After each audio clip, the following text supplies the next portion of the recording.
dan kenapa diminta untuk berdoa?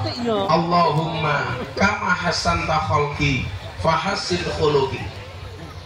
Ya Allah ya Rabb, sebagaimana engkau baguskan bentukku, saya minta baguskanlah akhlakku.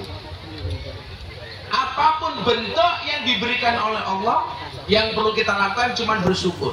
Ketika kita dipuji dengan ketampanan dan kecantikan kita, jawablah hada min fadli rabbi, ini semua pemberian dan keutamaan dari Tuhan. Sehingga apa? Kita tidak pernah bangga, kita tidak pernah sombong dengan ketampanan dan kecantikan kita. Tetapi ketika kita dilihat oleh orang kok wajahnya jelek, kita juga mengatakan hada min fadli rabbi, ini juga keutamaan dari Tuhanku. Maka mohon maaf, kita tidak perlu minder ketika wajah kita jelek. Kayak mas-masnya, kalau kamu dikatakan jelek, kamu jangan marah. Jangan-jangan emang benar. Hanya kan keren, ikut-ikutan saya itu pakai kacamata hitam, malah saya lihat kayak tukang las. Karbit. Saya itu tertarik mempelajari kawin silangnya anaknya Nabi Adam. Jadi begini bapak yang merasa cantik, yang sok cantik, Kareten. kalau merasa cantik sama sok cantik dia beda-beda tipis. Urung cok. Ini orang. Ternyata cewek cantik itu sunnahnya menikah dengan lelaki jelek. Artinya ini kabar baik untuk cowok jelek, tapi kabar buruk untuk cewek. Coba Anda lihat pernikahan anaknya Nabi Adam alaihi salam. Anaknya Nabi Adam itu kan lahirnya kembar-kembar, Pak. Begitu lahir cenger, kembar, cewek, cowok. Ternyata Allah takdirkan begitu lahir cowoknya tampan, ceweknya cantik. Lahir lagi cowok, cewek, cowoknya jelek, ceweknya jelek. Dan ketika syariat pernikahan muncul, Allah memerintahkan kepada Adam untuk menikahkan anaknya kawin silang. Yang terjadi apa? Cowok yang lahir cakep itu menikah dengan cewek jelek, cewek yang lahir cantik menikah dengan cowok jelek. Itu pernikahan silang. Ternyata tujuannya apa? Untuk perbaikan keturunan. Lah sing lanang elek, sing wedok elek, ya anake merongos. Makanya kemudian dibikin pernikahan silang, yang laki-lakinya jelek, ceweknya cantik. Makanya mas-masku, saudara-saudaraku, musi Banyuasin, kok wajahmu jelek, weh. Jangan berkecil hati. Insya Allah besok istrimu remuk. Gak kuat kok kayak wedak lho. Lah wong tua-tua kaya mbok-mbokmu kae murah. Medake. Paling wedak FIFA nomor 4. 2000-an. Gandum. Sing larang lah sing nom-nom ngono. Tapi ya mohon maaf, laki-laki itu egois. Pengennya melihat wanita cantik, tapi tidak pernah memberikan make up kepada istrinya. Betul, Bu? Itu adalah tanda-tanda codot. Saya ditanya sama istrinya Deddy Corbuzier, terus ada nggak kriteria suami jahat? Ada. Siapa itu suami jahat? Suami jahat itu suami yang mampu beli rokok untuk dirinya, tetapi tidak mampu beli skincare untuk istrinya. Wong lanang rungokno kuping. Dasarnya wong lanang ini kurang ajar. Landalan delok cewek ayu dia akan teriak wow. Begitu pulang lihat istrinya di rumah, weh. Maka kewajiban kita itu bukan gerundeli terhadap pemberian Allah, tetapi mensyukurinya. Baik maupun buruk, cantik maupun jelek, itu semuanya pemberian dari Allah. Makanya kalau kamu merasa sebagai cowok yang jelek, jangan takut untuk mencintai. Seharusnya apa? Yang takut adalah yang kamu cintai. Yang dilihat apanya? Walaki yang duru ila qulubikum wa a'malikum. Yang dilihat oleh Allah itu adalah hati dan amal perbuatan. Kamu ditakdirkan wajahnya tidak banget. Gampang, tutupilah dengan perangai baikmu. Wajahmu tidak cantik, tutuplah dengan hatimu yang cantik. Makanya kenapa kita mengenal istilah inner beauty, kecantikan dari dalam. Apa yang dimaksud kecantikan dari dalam? Ternyata akhlak, perangai, kelakuan, dan hati. Yang menjadi problem adalah sudah wajahnya jelek, kelakuannya jelek. Maka kadang-kadang orang mengatakan begini, wis rupamu elek, kelakuanmu bosok. Laki-laki beda nih. Kalau kamu merasa jelek wajahmu, tutupilah dengan bagusnya rekeningmu. Karena cowok yang good looking hari ini kalah dengan cowok yang good rekening. Betul mbak? Karena berangkat dari good rekening akan menjadikan wajah istrinya glowing. Dan di balik wajah istri yang glowing ada suami yang gulung koming.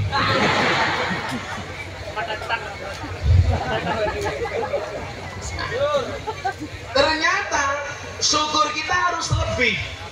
Ketika kita dituntut oleh Allah untuk menjadi orang yang hatinya baik, untuk menjadi orang yang perilakunya baik, kita ditakdirkan oleh Allah menjadi umat Nabi terbaik, yaitu Nabi besar Muhammad Sallallahu Alaihi Wasallam. Ibu bapak, saya sampaikan, Allah itu menciptakan makhluk itu ada dua, makhluk hidup dan makhluk mati. Makhluk hidup itu ada dua, yang berakal dan tidak berakal. Kambing itu hidup, manusia itu hidup. Yang membedakan apa?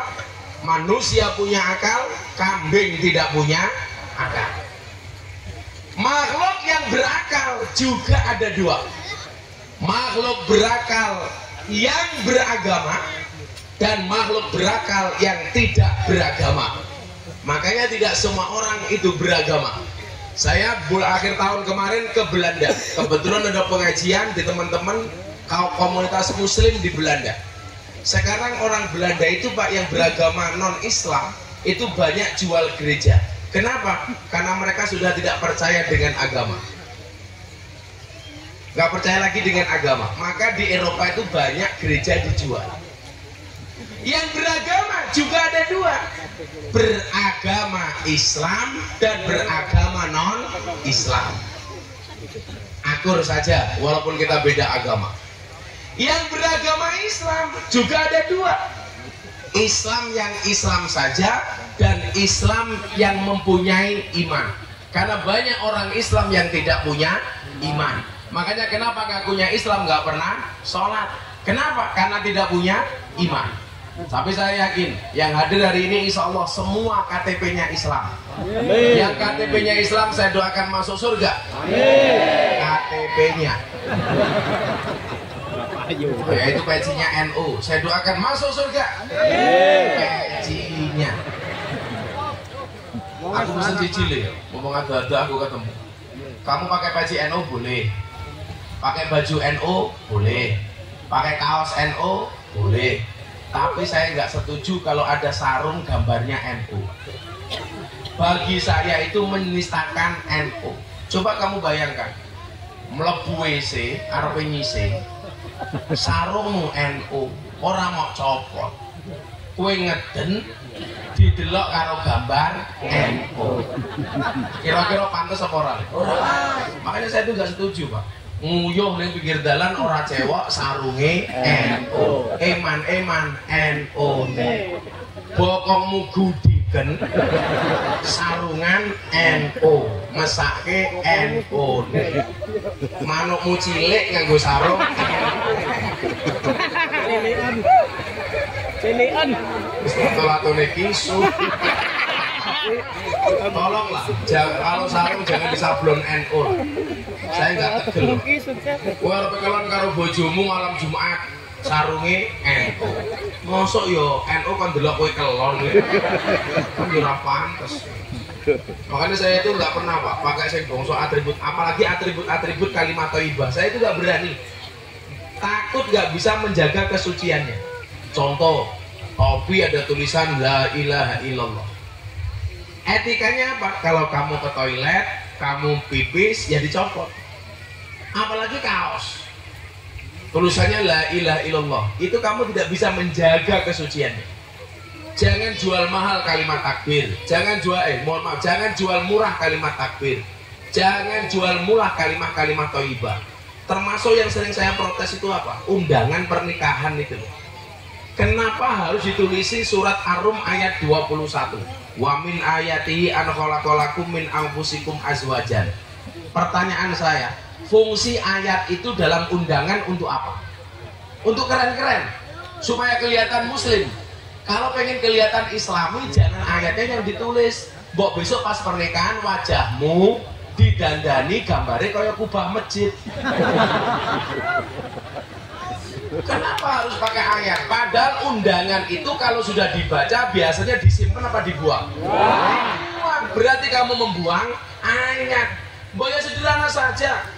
Undangan pernikahan. Mohon hadirnya di dalam resepsi pernikahan kami hari Senin tanggal 12 bulan 8 2024. Bawahnya ditulisi mohon 200.000. Rampung toh? Gayanya mohon doa restu, tapi nggak ada 200.000 merengut. Betul Bu? Pilih doa restu apa 200.000? Jadi saya tuh nggak suka ngumbar Allah macam-macam, karena khawatir Pak. Karena bagi saya Allah itu di dalam hati, bukan hanya untuk ditampakkan melalui atribut-atribut. Kayak dulu di Jakarta itu bawa bendera, bawa topi la ilaha illallah, nguyuh ning isor wit besar. Kadang-kadang orang cewek malah ditutul-tutul ke tembok. Karena aku zizi. Mungkin bocah-bocah sing ireng kuwi mbiyen asline putih dah. Ning gara-gara nguyuh ning isor tiang listrik ora cewek. Tutul-tutul ke tiang listrik dalah kesetrum ter. Lha dadine kaya sing kacamatanan ini.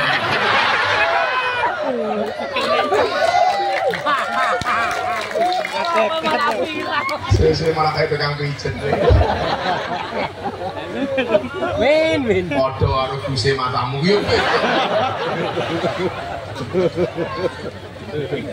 Shallu ala Nabi Muhammad.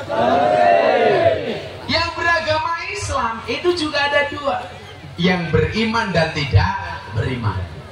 Mudah-mudahan Allah takdirkan kita orang Islam dan punya iman. Amin. Amin. Yang iman juga ada dua, imannya orang biasa sama imannya para nabi. Beda Gus, yo beda. Makanya kenapa Nabi Muhammad itu maksum. Maksum itu apa? Dijaga dari perbuatan dosa.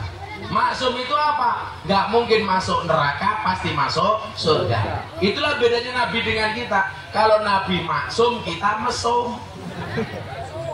Nabi itu tidurnya sedikit, makannya sedikit. Kalau orang lalan, dikit-dikit makan, dikit-dikit tidur.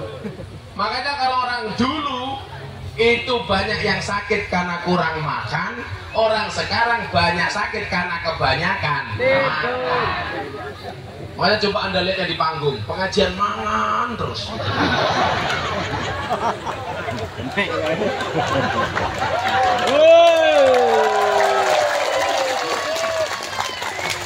Saya itu sudah mencoba mengurangi hal-hal yang nikmat di dunia. Makanya kenapa Pak Kapolres, saya itu senang puasa. Saya puasa Daud, sehari puasa sehari 3. Hari ini saya pengajian 3 kali, ya puasa saja. Umpama aku mati gara-gara poso kan keren. Ya. Saya ngaji ning lalan di sopo ki mau? Karang Makmur. Karang Makmur. Moro-moro mati kan diumum ke masjid-masjid ning Palembang, ning banyak musibah Banyuasin. Inna lillahi wa inna ilaihi rajiun. Telah meninggal dunia dalam keadaan pengajian Lurah Karang Makmur. Di Lurah. Halo Pak Lurah. Aku ngerti gue apa sih kalau di kota infaktor kan sangat ringan. Aku sih ngerti.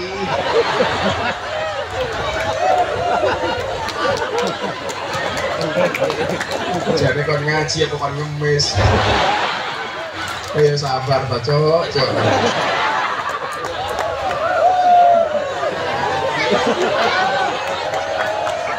Yang saya khawatir khawatirkan satu, nanti ada tulisannya Gus minta kotak infak, hasilnya nggak nyangoni Gus minta bajingan tau ya. Malu. Kowe ora kuat nyangoni ngomong Pak Kapolres. Dibayar nganggo BPJS. Nembung ngaji unal-unul.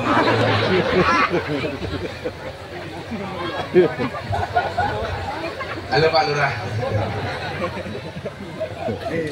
Sing dikandake sapa, sing mati sapa? Tapi ada beda prinsip Pak. Kalau dulu mbah-mbah kita tuh mengatakan begini. Mangan ramangan sing penting kumpul. Kalau orang sekarang beda. Kumpul ra kumpul sing penting mangan. Jadi yang membedakan orang dulu sama orang sekarang itu apa? Kalau orang dulu itu lebih mengutamakan kekerabatannya, lebih mengutamakan kumpulnya walaupun nggak ada makan-makanannya. Kalau orang sekarang lebih mengutamakan makannya daripada kekerabatannya. Makanya pola hidupnya masyarakat juga beda. Kalau dulu punya anak 5, anaknya semuanya satu komplek, Pak. Ngarepe. Makanya kenapa orang dulu itu omahnya bombo? Karena jadi sakit. Semakin kesini semakin kecil. Kenapa?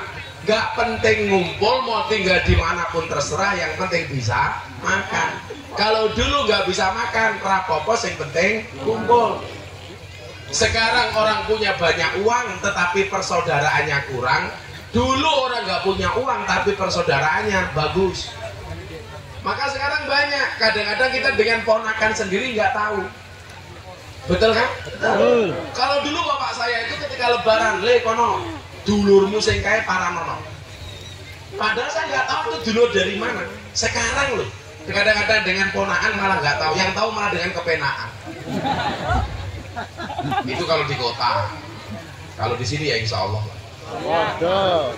Lebih parah. Orang yang beriman ternyata tadi ada 2. Imannya manusia biasa dan imannya para nabi. Nabi itu juga ada 2. Nabi yang hanya menjadi nabi saja dan nabi yang menjadi rasul. Saya mau tahu. Nabi itu jumlahnya berapa, Bu? 25. Salah. Nabi itu jumlahnya 124.000. Pak Lurah namanya siapa Pak Lurah? Pak Edi. Tapi nggak ada deh kemungkinan Nabi kok namanya Edi itu. Dulu di Jakarta itu ada yang ngaku menjadi malaikat Jibril, namanya Lia Eden. Itu lucu lagi, begitu sidang minta Pokari Sweat. Masa malaikat Jibril dehidrasi? Ada lagi yang ngaku nabi dulu siapa itu? Semacam-macam di Jakarta itu. Kalau Edi jadi nabi nggak pantas. Kalau Pak Camat namanya siapa Camat? Di Camat itu. Oh Jami'an. Ya orang pantas lah. Salawat dan salam kepada baginda Nabi Jami'an.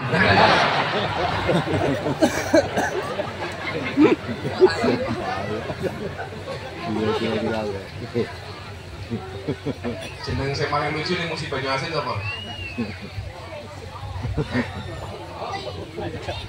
Kasroh.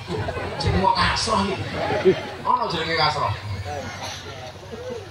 Oh sastro. Di sastro wong. Halo tro sastro. Salawat dan salam kepada Nabi Sastro. Nabi itu jumlahnya 124.000 nabi. Dalam menurut Syekh Albani hadis ini sahih. Hadis riwayat Ahmad dan Baihaqi. Jumlahnya 124.000 nabi. Yang menjadi rasul 3.000 rasul. Nabi dibagi 2, nabi yang menjadi nabi saja dan nabi yang menjadi rasul. Rasul itu ternyata juga ada 2. Rasul yang hanya rasul saja dan rasul yang mendapatkan gelar ulul azmi. Ulul azmi ada, ngomong ada 2 tak ajar. Ada 5. Musa, Ibrahim, Nuh, Isa dan baginda Nabi Muhammad sallallahu alaihi wasallam. Dan atas izin Allah 5 nabi terbaik itu, the best of the best adalah baginda Nabi Muhammad Sallallahu Alaihi Wasallam. Dan kabar baiknya adalah kita yang banyak dosa ini ditakdir sebagai umat terbaik karena mempunyai nabi terbaik. Jadi saelek-elek sastro itu juga umat terbaik. Sastro rungokno kuping. Ndi to wong sastro iki lho.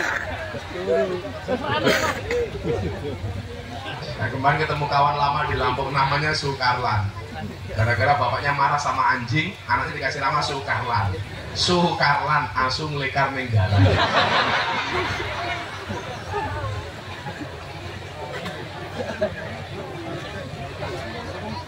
Nah, akan saya sampaikan satu hadis. Bagaimana kita digambarkan sebagai umat terbaik, Pak? Melo wong syukuri mawon. Kayak bocah-bocah banser iki. Senajan kowe lungguh ning isor le tanpa kloso, kowe umat terbaik. Nah, yang tidak kebagian tikar, saya doakan pulang pengajian little body. Amin. Sini tiga telah kelebihan wedi. Ini beneran sawah, Pak. Sawah yang kering gitu. Sama ngerti apa Bayu meroron ono kutuke barang lah. Ini terakhir sebelum ini kita duri apa, Pak? Oh, padi. Nah, mulai gatel sih itu.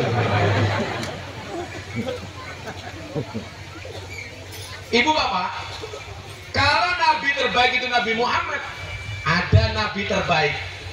Siapa itu? Mohon maaf, ada malaikat terbaik. Siapa itu malaikat terbaik? Malaikat Jibril alaihi salam. Maka saya yakin tempat di mana di dalamnya ada majelis ilmu, di situ banyak malaikat Allah datang. Amin. Kemudian di sana ada malaikat rahmat, ada malaikat pembagi rizki, ada malaikat pemberi jodoh yang untuk jomblo. Dan di tengah subhanallah ada Israel.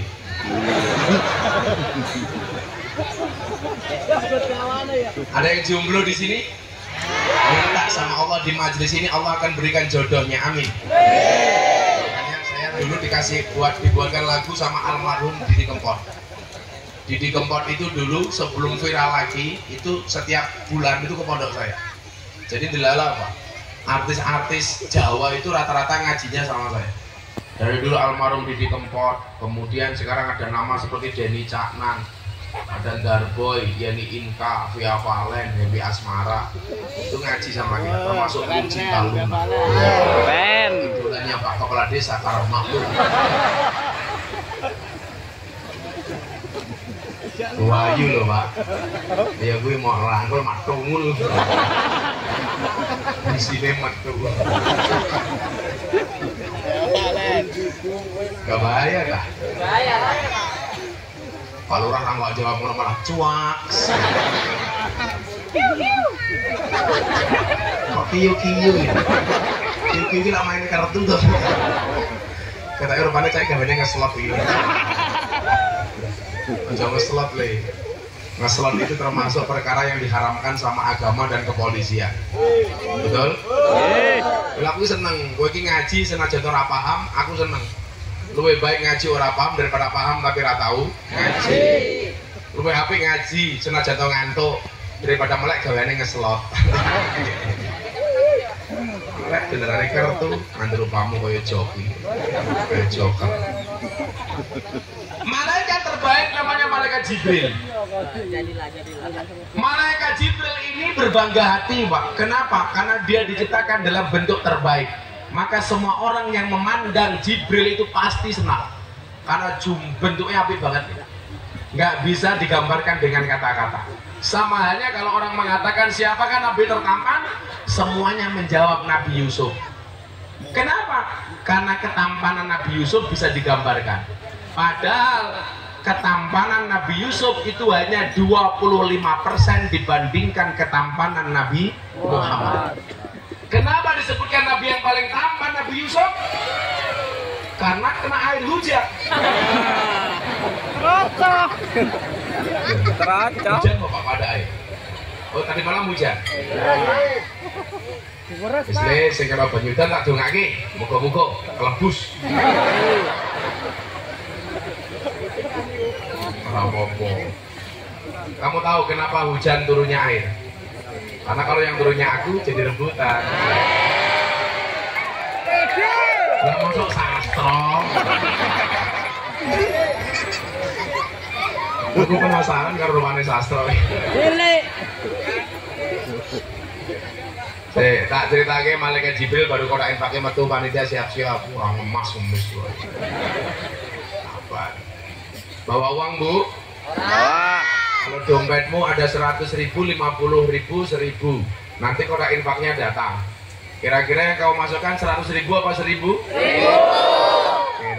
Kira. Delok munyuk kebun binatang sangune 1.000. Pengajian delok kiai infake 1.000. Berarti larang kiai napa munyuk? Munyuk. Jenengan ngajeni kiai napa munyuk? Munyuk biaran. Ajar. Munyuk wae. Wong wedok piye lucu kok. Dhuwit 1.000 lebokke kotang. Dia lupa. Dhuwit 1.000 iki gambare Patimuran nyekel pedang. Iso dibiacoki susu.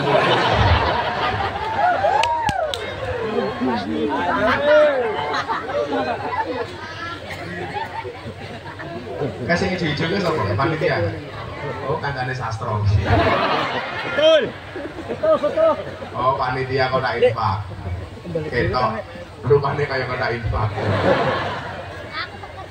Malaikat Jibril ini berbangga diri. Saking senangnya dengan bagusnya ciptaannya, Malaikat Jibril ini sholat 2 rakaat. Anda tahu berapa panjangnya sholatnya Malaikat Jibril? 1 rakaat dilaksanakan selama 20 tahun, Pak. 1 rakaat. Berarti 2 rakaat 40 tahun. Gek sholat model apa jarum? Jajal sholatnya sastra. Halah. Mat kolamcing, komat teko salam plencing. Komat mangkat, rambung mangkat, tangannya diangkat, dungone singkat. Ya Allah, kau tahu yang ku mau. Amin.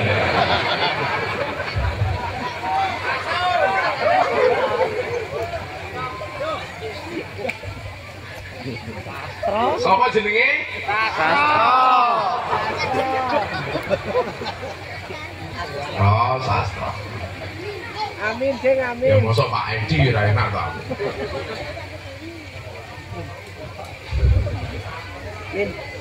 Nah, selesai sholat, Allah katakan kepada Jibril, wahai Jibril, aku bangga denganmu. Sholatmu bagus, sholatmu khusyuk, sholatmu keren, kata Allah. Tapi Jibril, nanti di akhir zaman akan ada satu umat yang aku lebih cinta dibandingkan dengan dirimu. Kemudian malaikat Jibril tanya, apakah dia sholatnya lebih panjang dibandingkan saya, Tuhan? Oh enggak. Apakah dia lebih khusyuk? Enggak. Apakah dia sujudnya lebih lama? Enggak. Sujudnya tidak lebih lama dibandingkan sujudmu. Rukuknya tidak lebih bagus dibandingkan rukukmu. Sholatnya tidak lebih panjang dibandingkan sholatmu. Bahkan banyak di antara mereka yang sholat saja lupa. Begitu sholat, wis pirang rakaat yo. Tetapi aku cinta dengan dia. Kenapa? Karena mereka adalah umat baginda Nabi Muhammad Sallallahu Alaihi Wasallam. Jadi malaikat Jibril yang sholatnya 40 tahun itu kalah dicintai dibandingkan umatnya Nabi Muhammad, termasuk orang Karang Makmur, kecuali sastra. Maka kita bersyukur hari ini ditakdir untuk bisa bersama-sama hadir memperingati kelahiran manusia terbaik sepanjang sejarah, Nabi Yuna Muhammad Sallallahu Alaihi Wasallam. Yes, panitia ini siap-siap, kita sholawatan. Mau sholawatan Bapak Ibu? Minta lagu lama apa lagu baru? Lagu baru belum jadi. Yes, panitia ini kayak senggo kota infak ini, kayak tak sumbang bisa biar sugih. Sabok. Rene otak duit.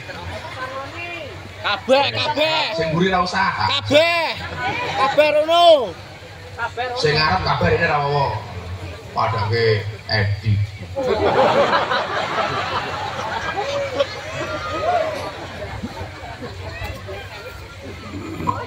Ayo rene kabeh.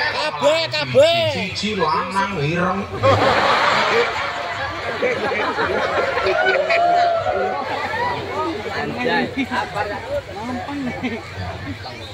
Rene jejer. Jejer kayak kabeh ku. Oh, memang deh. Oke ye. Ini kemaruk jenenge.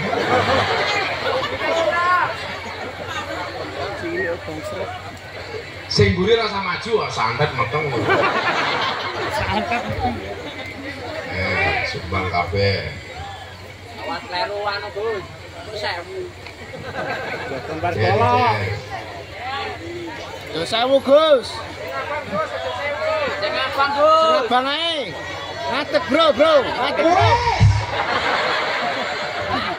Kabeh kotake kabeh.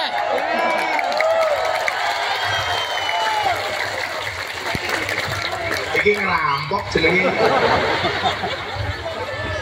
Yes, ini sisi. Allahumma Muhammad.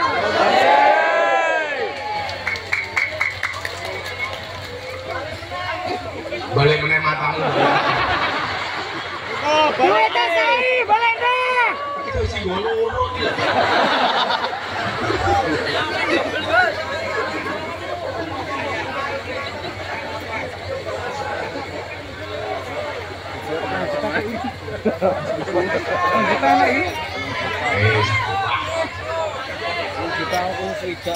Kowe ngopo? Sisa Gus iku, aja sisane Gus.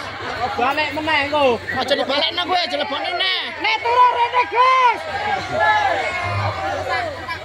Aja Sallu ala Nabi Muhammad. Kowe muter apa sing telaten sabar, tegese sabar. Kuwi sadurunge dicemplungi sing abang aja pindah. Teni kok. Oh, bang, kita selawatan.